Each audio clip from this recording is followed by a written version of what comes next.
Here we go. It is time for Ask Cory. It's Cory at Random.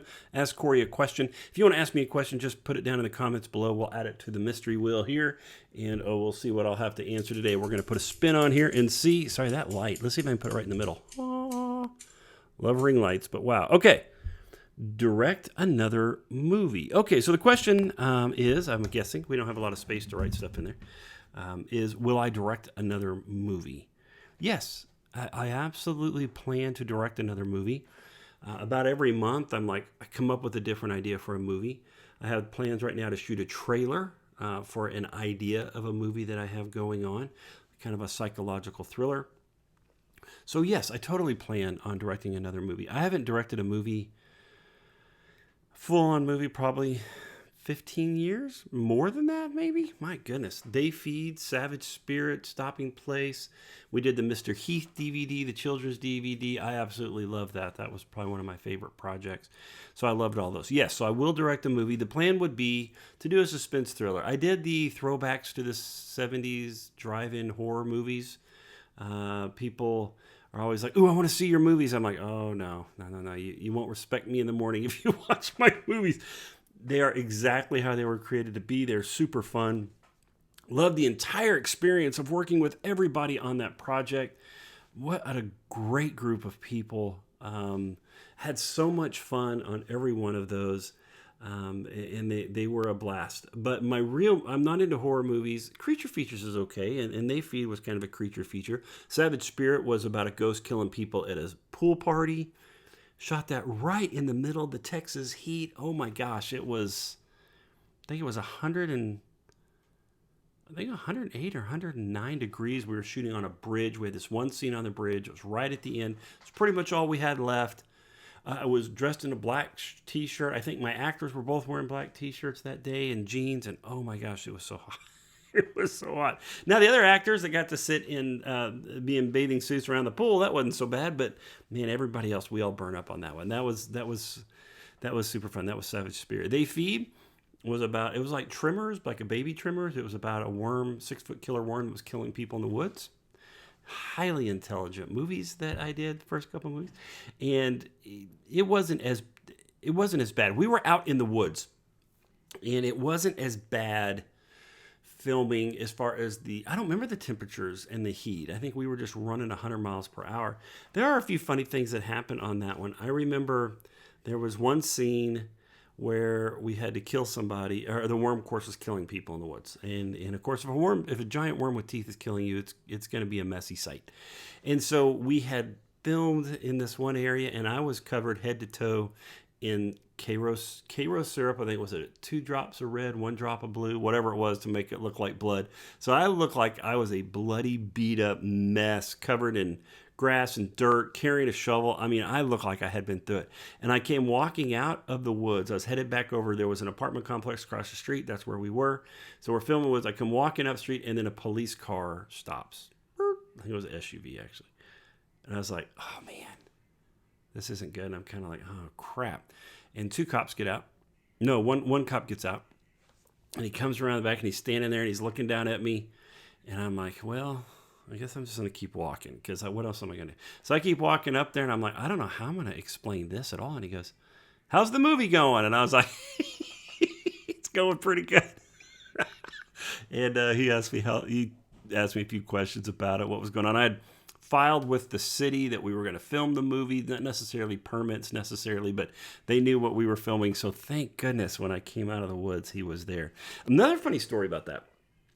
And I know this isn't your question. The question was pretty easy, but Savage Spirit, They Feed. Savage Spirit. It was Savage Spirit. We had all these pictures. I think it was They Feed. Anyway, I think it was Savage Spirit. All these pictures, it was Savage Spirit because it was just a bloody mess. Savage Spirit was about a ghost that was killing people at a pool party in a house. And I had really screwed up. As a director, you do your absolute best to portray the story and to give it, everything that you had in mind to tell the story in such a way that the audience understands it, can grab hold of it. And I missed it with Savage Spirit. And the main reason I missed it was, it was mainly because when the ghost was with you, you are no longer of this world.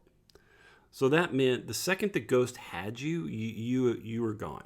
So you screaming and yelling, here in this world, we're not going to hear that. We're not going to see the bloody mess that the ghost makes. Well, a lot of comments I got on the movie after it was released was about, wow, are these walls like soundproof and no one can hear that person yelling? And I just did not do a good job of conveying the fact that once the ghost had you, you weren't here anymore, and that's why things would disappear. I tried to do that where there was like this one where one person was killed in the kitchen and it was all bloody, and of course the ghost has an axe, and just the axe comes down, it's like everything disappears, all the blood, it's all nice and smooth. So I was trying to convey that, but I didn't do a good job of that. But anyway, back to the story.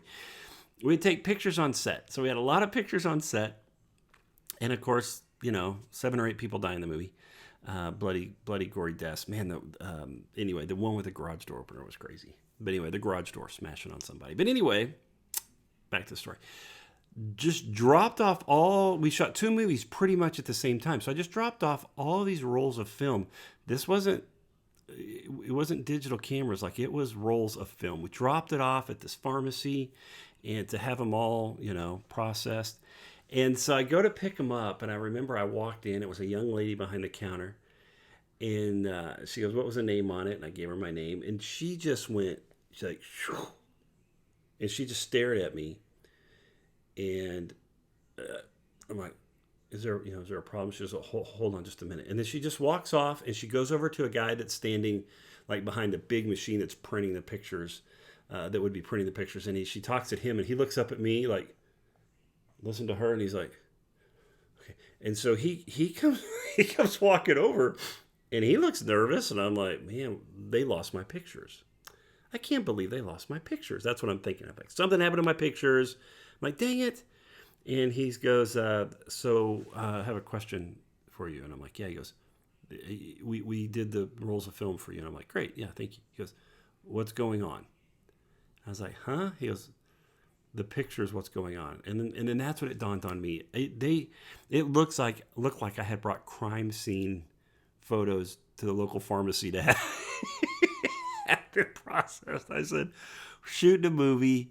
One was about a killer worm. One's about a ghost killing people in a house. I said, yeah, it's probably a mess. And of course, then they had quite a few questions after that. It was pretty funny to go through and to talk about all that. Because I was like, oh my gosh, totally looked like I had brought, like we'd killed somebody, and I was trying to get the pictures processed at the local pharmacy. Oh, how nuts is that? So, of course, there's a million different stories. When you're making a movie, everybody thinks it's like red carpet in Hollywood, and that's the best part of the whole movie making process and the premiere.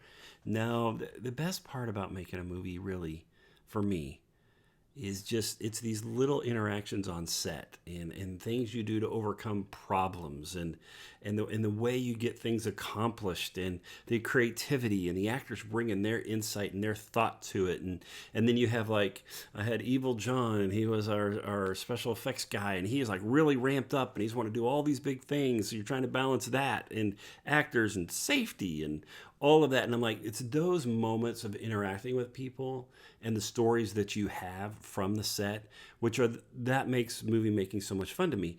In Savage Spirit, my sister Connie played the ghost, and it wasn't meant to be that way. It just worked out that way. And we used this, I kid you not, it's like cornstarch, Elmer's glue, like gray paint, and we painted her. And I don't think my sister would mind me telling this, but she has a little bit of claustrophobia, and that as that would dry, it would just like on your face and crack it. And it just had the greatest look. We'd sprinkle some cornstarch on there, whatever. And poor thing, so she by the end of the day is getting pretty irritable, and she's just, and it's hard to focus. Like if you've ever done a lot of makeup and you've ever had to do things like that, it's hard to focus after a period of time because it's just a miserable existence. We had an actress on the set. I think it was Chantel. She went on to be in Final Destination 3D. She was on One Tree Hill. She's gone on to done, I think, The Flash and Arrow and a whole bunch, just tons of stuff. She's phenomenal. She was amazing to work with.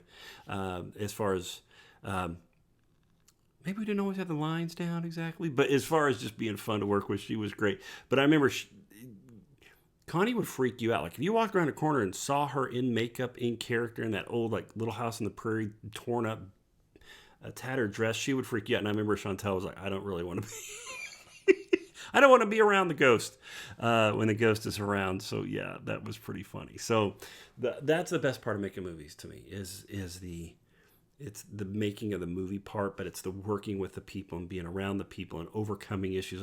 Drew Waters was in both of those movies. And I remember we were trying to film, we had been filming for 3 days. I remember he and I think we slept on the couches at the house we were filming at. I think we ran and got like just a biscuit for breakfast. We came back. We were exhausted by the end of Sunday. Like you started Friday night, you filmed all weekend long. And, you know, Drew's like, had been on the cover of like GQ magazine kind of guy. I mean, he is sharp. He's an actor and all that now. He's gone on to do some amazing things, been in some great movies and things like that. But I remember we couldn't get this one angle of the shot, so he hopped up on top of this. It was like a glass case thing, and he hopped up on there and filmed the shot.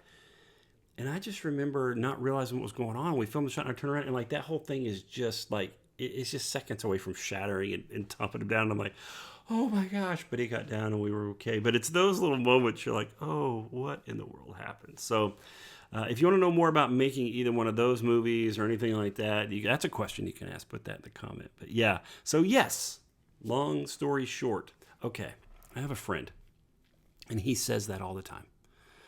To make a long story short. And I remember the first time he told me to make or for a while when he told me to make a long story short, and he would tell me the story that would go on forever, I was like, oh my gosh, how long is the long story?